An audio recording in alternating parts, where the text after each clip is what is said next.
আল্লাহর প্রিয় হইতে হইলে নফল ইবাদত করতে হবে। কি কি নফল ইবাদত করে আল্লাহ তাআলার প্রিয় হতে পারে, আমি দুই একটি আপনাদের সাথে শেয়ার করবো ইনশাআল্লাহ। এক নাম্বার, আল্লাহর কোরআনের তেলাওয়াত। এটা আল্লাহর বাণী। কোরআন তেলাওয়াত মানে আল্লাহর সাথে কথা বলা। যখন আপনি কোরআন তেলাওয়াত করেন, কাইন্ড অফ আপনি আল্লাহর সাথে মুনাজাত করেন, মানে একান্ত আলাপন করেন, আলাপচারিতা করেন। দুই নাম্বার তালিকা হচ্ছে আত-তাহাজ্জুদ বা কিয়ামুল লাইল। দুই রাকাত করে মাঝরাতে যে সালাতটা বিষ্ণু ইসলাম পড়তেন, এটাকে বলে কিয়ামুল লাইল বা তাহাজ্জুদ। তিন নাম্বার মাধ্যম হচ্ছে বেশি বেশি আল্লাহ তাআলার কাছে চাওয়া, মানে আদ-দুআ, দোয়া করা। বিষ্ণু ইসলাম বলেন আদ-দুআউ মুখুল ইবাদা, দোয়া হচ্ছে ইবাদতের নির্যাস।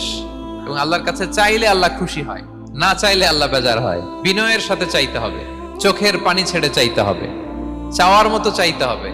চাওয়ার মতো চাইলে আল্লাহ দেয়। আল্লাহ তাআলা আমাদের সবাইকে তার প্রিয় ভাজন বান্দাদের তালিকায় অন্তর্ভুক্ত করে নেক। আমরা সবাই পড়ি আমিন।